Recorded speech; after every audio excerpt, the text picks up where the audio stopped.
Olá, eu sou a Aleca Rocha, atriz, e interpreto o seu caso virtual de relacionamento bizarro aqui. A internet muitas vezes faz a gente pensar que a gente tem um controle, temos o controle de todas as coisas, que um simples toque a gente vai gostar daquilo e vai seguir falando com aquelas pessoas ou não. A gente pode seguir, pode bloquear, tudo acaba ou continua em menos de um segundo. Coreia, muitas vezes o mundo virtual acaba substituindo até o mundo real. Para vocês terem uma ideia, eu, aos meus 25 anos, era super viciada em ficar em PCBang. Eu vou explicar para vocês mais ou menos o que é. Na verdade, é uma lan house, como se fosse uma lan house aí do Brasil, só que com alguns adicionais, porque assim, o microfone do lugar é ultra moderno. O computador, a tela, eu nem preciso falar para vocês. Além de ter todo esse desenvolvimento tecnológico, você tem comida, bebida, a hora que você quiser. Tá lá o seu lamen, ou seja, além de você estar ali ou estudando ou jogando, que no meu caso eu era muito viciada em LoL, que é um tipo de jogo, ali tendo o prazer de comer e se sentir super confortável. Então eu vivia nesses lugares e para mim era muito tranquilo sempre ter web amigos que depois eu ia conhecer ou não. A gente trocava sobre dicas de jogos, sobre como passar de fase, sobre coisas da vida, e assim eu fui criando uma grande comunidade, tanto ao vivo como online. E não foi diferente com o Kim. O Kim era um desses membros que também jogava LOL e que começou a conversar comigo e eu fui dando muita atenção porque era um rapaz inteligente de 24 anos que tinha muitos direcionamentos sobre como passar de fase, sobre que regra fazer e o que fazer. Ah, se esconde aqui, faz essa parte, se torne invisível nessa parte sem que ele se assuste para que você entenda mais sobre ele. Ele era esperto. Eu só não coliguei que aquela esperteza dele não vinha só de prática de jogos, mas sim de tudo que ele praticava ao vivo. Eu jamais pensei que a inteligência dele viesse por ele ser stalker. Outra coisa muito comum na Coreia que poucas pessoas comentam e que muitas meninas sofrem. Existem vários níveis de stalker. Aquele que só vai te perseguir online, aquele que vai te perseguir ao vivo e aquele que chega nas piores das situações. Nada mais é do que um cara obcecado que te acompanha e investiga sobre a sua vida, buscando sempre mais informações e sempre mostrar para você que ele vai estar ali mesmo que você não queira. Talvez tenham até meninas que estejam passando por isso e não saiba. Qualquer cara que te perseguir, seja fisicamente, psicologicamente, trouxer ameaças ou humilhações ou algum tipo de disfunção para a sua integridade física ou mental, esse cara é um stalker. Eu jamais imaginaria isso do Kim, até porque o apelido dele era Leitão. Entre dicas de jogos e passagem de fases, pelo direcionamento dele, foi se criando uma conversa a ponto de eu entender que o Kim era meu amigo e que eu tinha que encontrar ele ao vivo. Depois de um tempo a gente marcou esse encontro, que não foi como eu imaginava que seria, porque eu tava ali para dar um abraço e conhecer aquele cara por trás das telas, que me ajudava e que trazer isso para a vida real. Mas o Kim, ele estava indo com um outro tipo de interesse. Na verdade, ele estava apaixonado por mim e nunca tinha falado nada. Então, nesse primeiro encontro, eu entendia que nos olhos dele, ele queria... que com os olhos dele, ele queria me dizer alguma coisa que não saía nunca pela boca. Talvez o objetivo dele fosse ali se declarar para mim, ou então criar uma conexão melhor, ou dar continuidade e desenvolvimento para aquilo que estava na cabeça dele. Só que eu não estava sabendo de nada disso. O Kim não abriu nada para mim. Já pela internet, ele criava mais força, talvez por causa da distância. E foi aí que eu comecei a entender que ele realmente tinha sentimentos por mim. Ele se declarava. Ele falava toda a verdade. Então, muitas vezes eu comecei a receber mensagens de que você é linda, estou com saudade, sinto sua falta, gostei muito de te ver e queria poder ter te tocado. Eu preciso te ver de novo, eu vou te tratar da melhor forma que você merece. Olha essa criança, poderia ser nosso filho. Não combina? Não parece com a gente? Entre essas falas, eu sempre fui deixando claro pro Leitão que eu não queria nada com ele além da amizade. Eu não tava afim mesmo.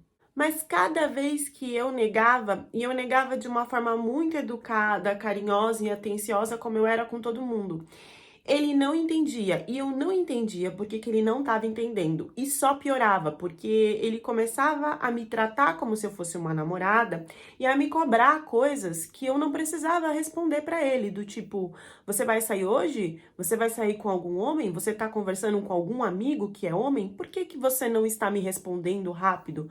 Porque você não me deu oi hoje? Eu falei que eu gosto de você. Por que que você tá me tratando desse jeito? Você não pode fazer isso comigo. E eu continuei repetindo de que era melhor a gente só ser amigos, até cessar esse tipo de conversa. Mas eu sentia que mesmo assim, em todo contato, ele tinha ali uma esperança de que ele poderia dar continuidade naquilo e assim a gente ficar juntos.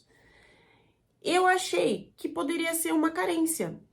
Pessoas são carentes, mas a carência do Leitão não era uma coisa normal. E como eu não sabia do passado dele, eu não poderia imaginar com quem eu estava conversando, quem de verdade era o meu web amigo.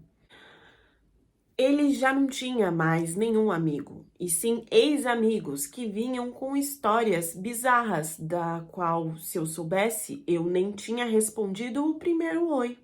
Pro Kim, sempre, qualquer oi, qualquer início de conversa, um pouco de atenção que fosse dado, ele queria transformar aquilo em algo gigante e importante da parte da pessoa. E ele pressionava e cobrava a pessoa para que ela agisse assim. E se essa pessoa não fizesse isso, ele começava a investigar e trazer informações privadas da pessoa e até de forma como se fosse natural, meio que ameaçando e pressionando aquela pessoa de dar atenção para ele.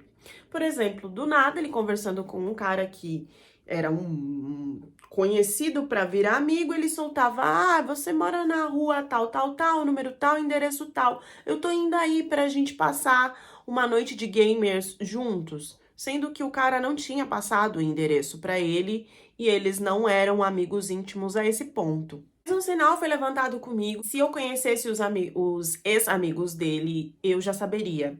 Em uma conversa sobre gamer, sobre jogo, que eu tinha uma opinião diferente da dele, e eu fui confrontar aquilo. Quando ele sentiu que era algo diferente do que ele queria, do que ele falava e do que ele desejava, ele mudou rapidamente o humor, ficou muito bravo, querendo colocar que a ideia dele, a opinião dele era certa. E ex-amigos já tinham comentado de que no tempo da escola, quando alguém falava não para ele ou fazia algo do jeito que ele não queria, ele ia para cima tão bravo, com tanta raiva, que os amiguinhos ficavam assustados e com medo e se afastavam dele. E também rolava alguns pedidos estranhos, do tipo, ah, faça uma foto com o meu nome, falando que gosta de mim. E esses pedidos vinham com ameaças veladas sobre alguma informação que ele tinha descoberto daquela pessoa. Muitas vezes a gente pensa, ah, aquela pessoa tem um parafusinho a menos, né? Aquela pessoa é meio desequilibrada. Mas a gente nunca vai imaginar até onde vai o desequilíbrio dessa pessoa. E às vezes a gente acha que é algo normal e raso. E com o Kim nunca foi e nunca será, porque ele chegou no auge da perturbação. Os sinais, eles eram jogados de forma que não dava para assimilar o grau que isso iria chegar. Por exemplo, como Leitão, quando a gente jogava, ele começou a anotar os horários que eu entrava para jogar, para que ele tivesse ali participando comigo. Só que eu nunca percebi isso. Mesmo às vezes, quando eu entrava em um horário diferente, ele questionando: por que você não entrou nessa hora? Nossa, você tá atrasada, ou alguma coisa assim. Ele me contou que depois de fazer o exército, a vida dele meio que deu uma mudada do tipo dele não ter amigos, dele não ter uma ideia do que ele queria para a vida, também não tinha um trabalho, não tinha um objetivo no futuro. Era como se tudo tivesse zerado, nulo. E a falta de trabalho, a falta de dinheiro fez com que ele morasse num lugar que eu também não poderia imaginar que morava. Eu vou tentar explicar aqui para vocês que muitas pessoas na Coreia, inclusive muitos homens, muitos coreanos bonitinhos, bonitos, tá? Alguns até que trabalham, mas que não conseguem chegar no patamar financeiro de pagar um apartamento na Coreia porque está tudo muito caro. O padrão de vida na Coreia é alto. Então, assim, às vezes você pode olhar um coreano que é arrumado, bonito, educado, que trabalha e achar que ele tem lá o apartamentozinho dele, mas ele não tem. Ele está nessa condição que eu vou contar agora para vocês aqui que o Kim estava. Não bastava o apelido estranho de Leitão, algo mais sinistro ia começar a tomar conta agora da nossa história. O Kim morava em um porão, mas não era um porão de casa, ainda que você poderia arrumar e decorar como quisesse, não. Ele morava no subsolo das ruas da Coreia. Sim, eu tô falando debaixo da terra, debaixo da rua. E não era só ele, não. Por estar nessas condições onde não se tinha como ter uma vida confortável ou saudável, a luz nesse apartamento não existia de forma para clarear. Não tinha como. Nem a luz elétrica, que era num tom muito mais baixo do que as normais, e nem a luz natural do dia, porque mesmo que se tivesse janela nesse lugar, quando o Kim abria, o que ele via era concreto, puro cimento. Quando chove, se entra muita água nesse lugar, a ponto de você até perder a vida, porque o nível de água, quando se alaga, pode subir e passar até mesmo o pescoço do Kim de pé, como muitas marcas de água na parede ficavam após a chuva.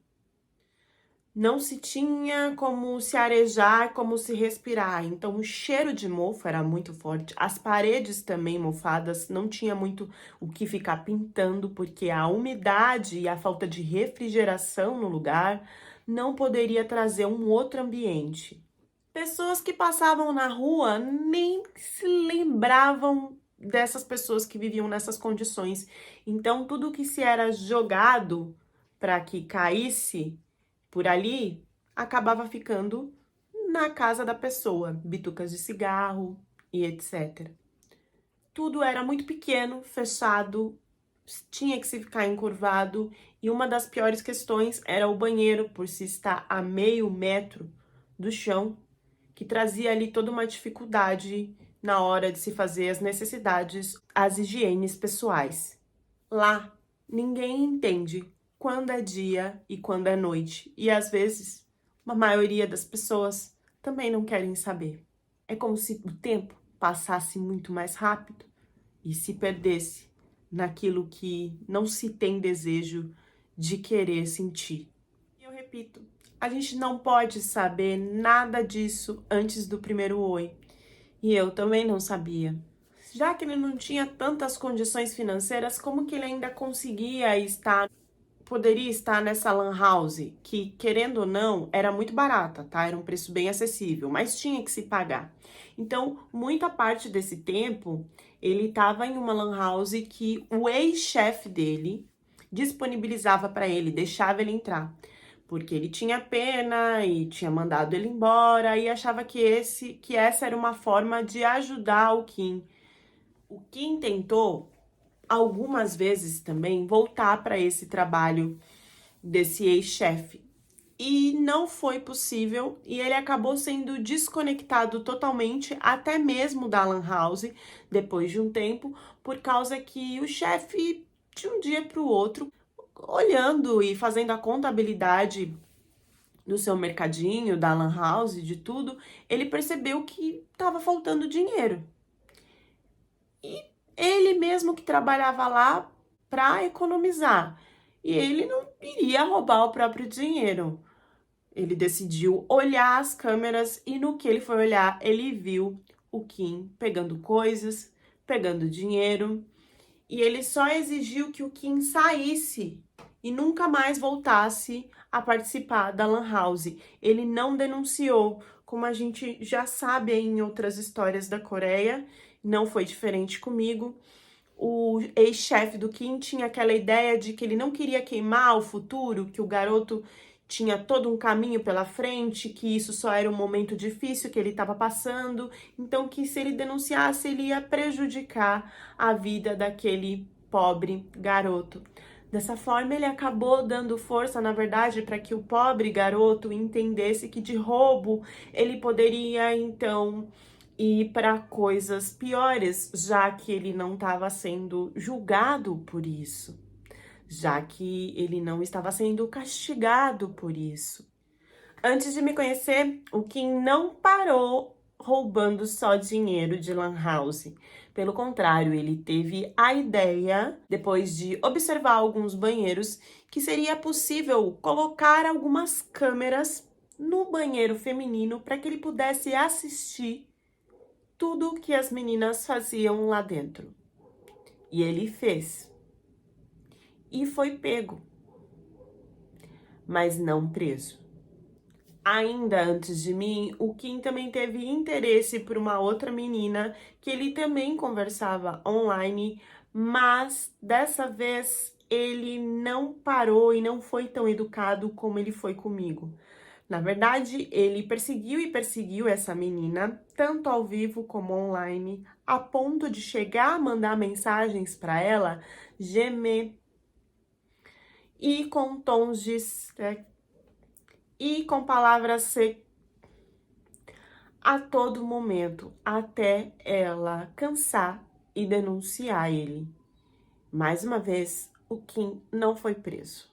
Na Coreia, o Kim pagou por toda essa situação. Quando eu digo pagar, é a pena que foi dada para ele, né? Não quer dizer que ele tenha pago, até porque ele não tinha condições, mas a pena que foi dada foi que ele pagasse multas. Então ele era multado por essas situações, mas não preso. Eu não poderia ler na testa do Kim e nem enxergar tudo isso num simples web amigo que me ajudava nos jogos. Apesar de acompanhar alguns pontos estranhos do tipo trabalho, ele nunca conseguia trabalho. Quando ele conseguiu, que era trabalhos em restaurante, como garçom, ele não durava nem um dia no trabalho e ele dizia que não conseguia porque era muito difícil. Quando ainda estava uma situação tranquila entre a gente, foi marcado um encontro um encontro comigo, só que não eu e ele sozinhos. Eu também chamei os meus amigos. E aquele encontro onde o Kim estava super animado para se envolver mais, se conectar mais com os meus amigos e com certeza comigo, na verdade foi um desastre, pois primeiro ele começou olhando de um jeito muito estranho, né? E os meus amigos eram homens, e eu comecei a perceber que ali estava tendo um ciúmes por causa de mim. E esse ciúmes começou a crescer a ponto de opiniões começarem a ser confrontadas. E quando eu vi o Kim estava brigando, eu sei lá por quê, com os meus amigos num grau muito gigante, a ponto dos meus amigos saírem de lá e bloquear ele de todas as redes. Ali começou uma pressão e uma vivência do Kim de mandar mensagem para mim como se eu fosse a namorada dele. E eu não era. Para acabar com tudo isso, é muito normal na Coreia que as pessoas desapareçam. Os relacionamentos na Coreia, você corta e acabou. Então, assim, existe muito ghosting, né? O cara nem vai te ver ou simplesmente para de falar com você. E pra mim não ia ser diferente. Assim como os meus amigos fizeram, eu também bloqueei o Leitão. No ponto final, de uma vez por todas, em tudo aquilo. Só que para o Leitão não se existia ponto final. No outro dia, eu já acordei com ligações dele e eu não atendi, eu simplesmente bloqueei. Só que a cada número que eu bloqueava, a cada vivência que eu tinha na minha vida, ou eu estava no bar com os meus amigos, ou eu estava indo para a academia, aonde fosse, ele sempre estava me ligando ou mandando mensagem de um número novo. E mesmo eu bloqueando, ele começou a mandar mensagens e ligações de números públicos, de telefones públicos. E isso ia aumentando. Era primeiro a cada 3 horas, depois 2 horas, depois 1 hora, depois a cada 10 minutos e não parava. Eu achei que ele fosse desistir, mas como ele não desistiu, então eu simplesmente troquei de número, fiz toda a organização para que eu tivesse um telefone com outro número e assim pudesse ter paz. Eu não entendia que com um stalker como um Leitão, eu jamais teria paz. Para vocês terem uma ideia, eu não imaginava que ele ainda estava me perseguindo, até porque com o número novo, nada mais chegava para mim. Só que ele estava me acompanhando nas redes sociais. E eu não deixei de postar porque eu não achei que eu estava passando por algo tão perigoso, a ponto do cara ficar olhando para tentar descobrir mais informações sobre mim. E o que aconteceu foi que num stories ou em algum post, eu fiz lá uma foto minha e eu não pensei no que estava atrás de mim. Eu não me preocupava com isso. Pois, óbvio que o Leitão, olhando tudo, percebeu que em um desses posts tinha uma caixa minha, uma caixa de uma encomenda que tinha chegado. E nessa encomenda estava o meu nome, todas as informações sobre mim e o meu endereço. Bastou isso para que o Leitão desse um zoom e pegasse essas informações e usasse da pior forma possível. Pois ele foi até a minha casa na cara e na coragem para tentar falar comigo. A sorte e o susto é que eu estava com os amigos no momento que ele tentou isso. Então eu estava me divertindo e do nada chega uma mensagem para mim, uma mensagem da minha mãe, avisando que um amigo meu tinha me procurado. E quando ela descreveu as características, eu já tinha certeza de que era o Kim Lentão. O que eu poderia esperar de uma pessoa que foi na minha casa sem que eu soubesse, sem que eu desse o endereço? Isso já se confirmava como prova na Coreia para que eu pedisse ajuda na polícia e falasse para ele se afastar de mim? Não bastasse isso, vizinhos começaram a ver que ele ficava um tempo em volta da minha casa, andando nos corredores do apartamento, e quando ele era questionado por algum vizinho o que ele estava fazendo lá, por que tanto tempo que ele estava lá, ele falava com convicção de que ele namorava uma menina de lá e de que ele estava esperando ela sair para que eles se encontrassem. Até que um dia ele resolveu pesquisar quais eram as lan houses mais perto da minha casa e ir de uma em uma, nos horários que ele sabia que eu estava jogando, porque ele já tinha anotado isso lá no começo, e ver se eu tava lá. Só que ele entrava rapidamente, dá pra ver por muitos vídeos, que ele entrava rapidamente, não me encontrava e ia embora. Até que um certo dia, ele todo vestido de preto e com uma muda de roupa, ele entrou em um mercado e fez várias compras perto da minha casa.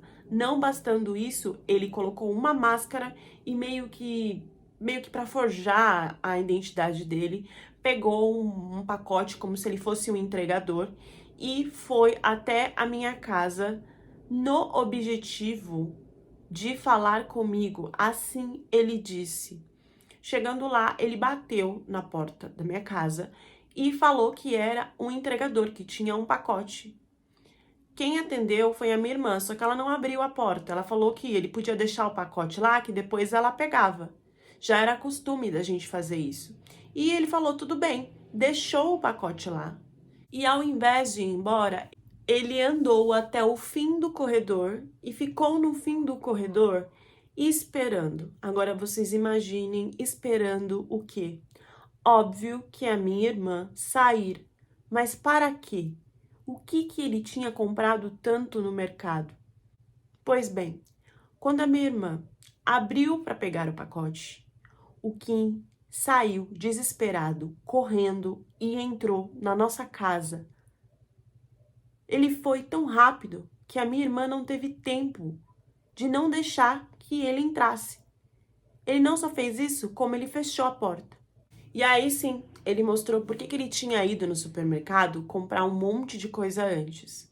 Na verdade, era só para disfarçar, para roubar o que ele queria no mercado, que era um objeto cortante.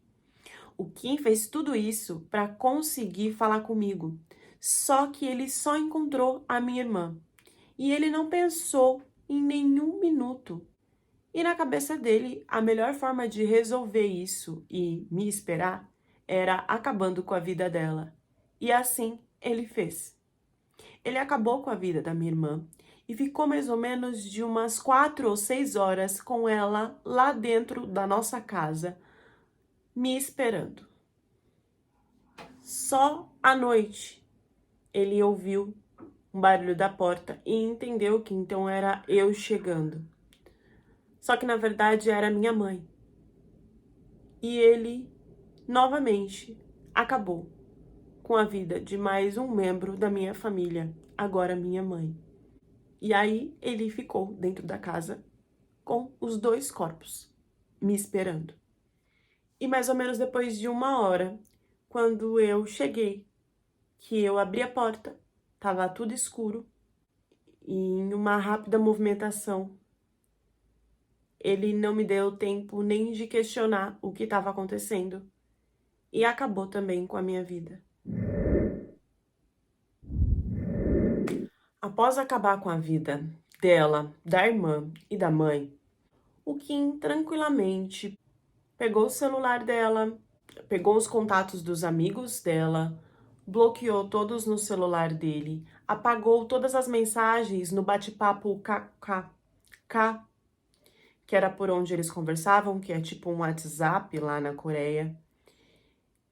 E era se esperado conscientemente de que ele pegasse a roupa que ele colocou na mochila e fugisse. Mas ele não fez isso. Ele fez alguns cortes, ele se marcou em algumas partes do corpo. E ele não poderia fazer isso dizendo que queria acabar com a vida dele, porque antes ele tinha pesquisado como que se fazia para acabar rapidamente com a vida de uma pessoa na internet, e assim ele fez com a mãe e a menina e a irmã. Então ele poderia fazer isso com ele não era esse o objetivo. E depois disso ele simplesmente ficou na casa comendo e bebendo os corpos delas por uns 3 dias.